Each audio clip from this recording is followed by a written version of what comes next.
안녕하세요.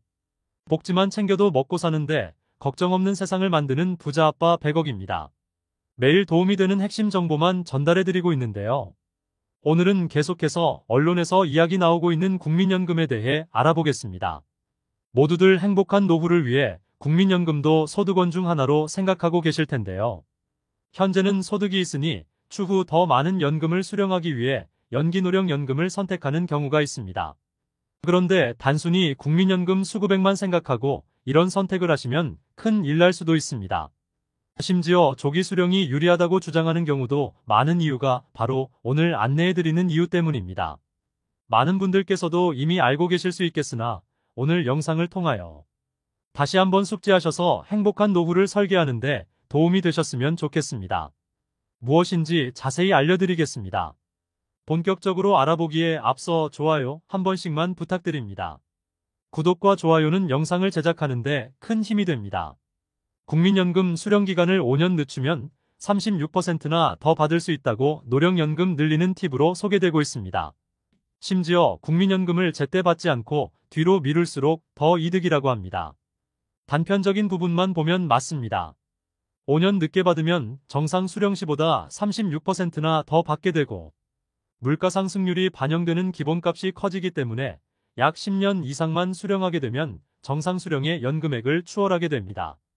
65세부터 정상연금 수령자가 70세부터 연금을 수령한다면 80세 정도부터 정상 수령 금액을 따라잡는다는 이야기입니다.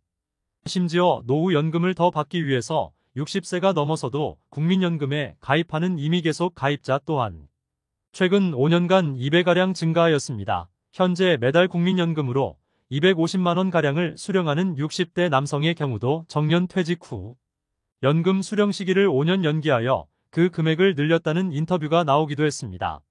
40대에서 50대의 경우 65세부터 연금을 수령하게 되는데 60대까지는 버티다가 70세부터 수령하는 방식으로 연기하는 것이 유리하겠다는 단순한 계산이 나오기도 합니다.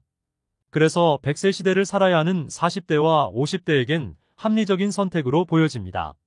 그런데 과연 노령연금을 36% 더 받는다고 이득일까요? 최근 60대 은퇴 생활자가 연기 노령연금을 선택한 것에 대해 깊이 후회한다고 합니다.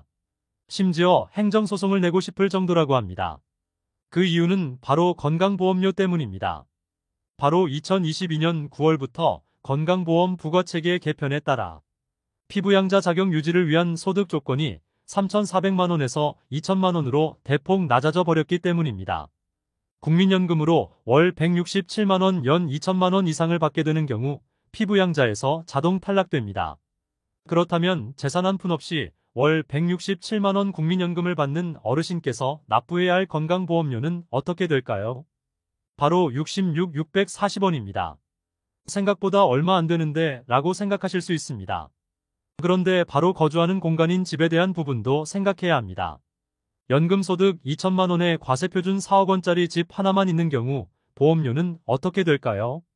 바로 238, 500원까지 급증하게 됩니다. 소유하고 있는 집이 없어 3억원의 보증금으로 전세살이를 하고 있다면 얼마일까요? 118, 130원의 건강보험료를 납부해야 합니다. 즉 내 집이 있든 없든 어느 정도의 집에만 거주해도 2배 이상의 건강보험료가 폭등하게 됩니다. 연기노령연금은 자녀들에게 손 벌리기 싫어서 조금이나마 더 많은 금액을 수령하기 위해 선택하였습니다. 그런데 건강보험료 부과체계 개편이 이루어지면서 피부양자 자격을 유지할 수 없게 되어버린 것입니다. 한편 당장의 노령연금 수령액이 167만원 이하라고 안심할 수는 없습니다. 모의 계산을 해보았을 때 65세부터 월 133만원 연 1,600만원을 수령하는 분의 경우 물가 상승률 4%시 71세에 2천만원을 넘게 되어 피부양자에서 탈락되고 월 125만원 연 1,500만원을 수령하는 분의 경우 73세에 2천만원을 넘기고 월 116만원 연 1,400만원을 수령하는 분의 경우 75세에 2천만원을 넘기게 됩니다. 결국 100만원을 조금 넘게 수령하더라도 10년을 넘기지 못하고 피부양자에서 탈락하게 됩니다.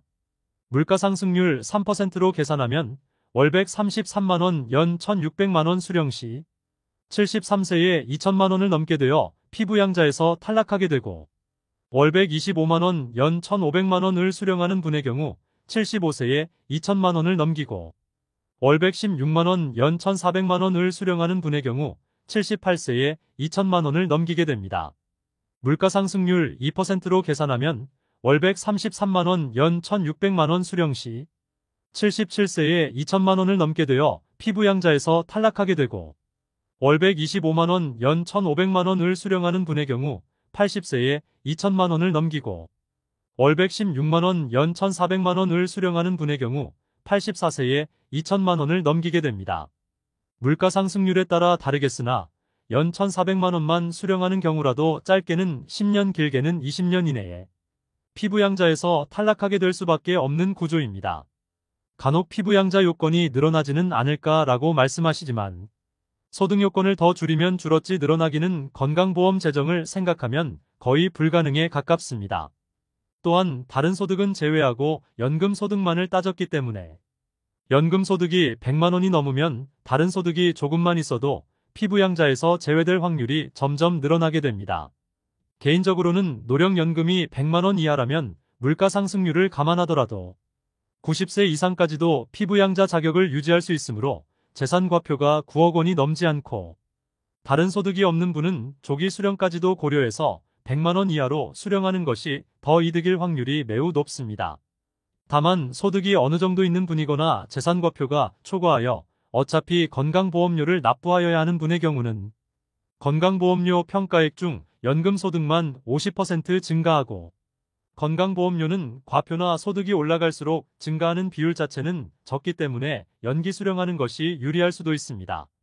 물론 건강보험은 나이를 먹으면 먹을수록 병원 가는 일이 잦아질 것이므로 없어서는 안 될 우리의 자랑스럽고 꼭 필요한 사회보장제도임에 틀림없습니다. 하지만 이렇게 피부양자에서 탈락되어 건강보험료 납부하는 사례도 생기는데 단순히 국민연금만 생각하여 연기해서 수령하면 손해보는 분이 분명히 생길 것입니다. 반드시 필요한 제도를 유지는 해야겠지만 최대한 납부는 피할 수 있으면 피하는 것이 개인에게는 좋을 것입니다. 물론 건강보험료가 걱정이라면 어차피 자녀에게 상속될 텐데 미리 증여하여 건보료를 낮출 수 있습니다. 그런데 증여하면 증여세 및 증여취득세를 수백에서 수천만 원을 내야 하고 명의를 넘긴다 한들 연금소득은 앞으로 물가상승률만큼 늘어나기 때문에 납부해야 할 건강보험료는 증가하는 연금소득액에 비례해서 늘어나고 건강보험료율 자체도 매년 증가하기 때문에 실제로 수령하게 되는 국민연금액은 점점 줄어들게 됩니다. 연기노령연금을 선택할 때는 단순 연금액뿐만 아니라 장기적인 득실도 따져보아야 합니다. 70세에 연기연금을 수령하는 사람은 손익분기점이 80세 정도가 되지만 건보료 및 기타 세금 등 연금 상승에 따른 부담해야 할 세금은 늘어나기 마련입니다. 현재 우리나라보다 더 노인 인구가 많은 일본을 참고해 볼 필요가 있겠습니다. 일본의 경우 65세에 연금을 수령하지 않고 70세로 늦추게 되면 42%나 연금이 늘어납니다. 심지어 75세까지 늦출 수 있어 최대 84%까지 연금 액수를 증가시킬 수 있습니다. 그런데 연기연금을 신청하는 노인의 비율은 채 1% 남짓밖에 되지 않습니다. 우리나라와 달리 건강보험 자기부담금이 높아지는 문제가 있긴 하지만 평균 수명이 우리나라보다 더 긴 일본의 국민들이 연기연금 신청 비율이 1%인 점은 깊이 생각해봐야 합니다. 또한 우리나라는 기초연금제도도 도입되어 있습니다. 역차별 논란이 있기는 하지만 국민연금 액수가 늘어나면 기초연금 액수도 비례해서 줄어들고 집 한 채와 국민연금을 어느 정도 수령하면 아예 기초연금 수령도 불가능한 사례도 있습니다. 단순 연금만 생각하지 않고 건강보험료와 기초연금을 자세히 따져보아야 할 것입니다. 오늘은 노령연금 수령액 증가에 따른 건강보험료 부담 비율 증가로 실제 이득되는 부분이 없다는 맹점을 안내해드렸습니다. 또한 국민연금 수령에 따라 가장 많은 불만이 나오는 부분인 건강보험료와 연관지어 노령연금을 설명드렸습니다.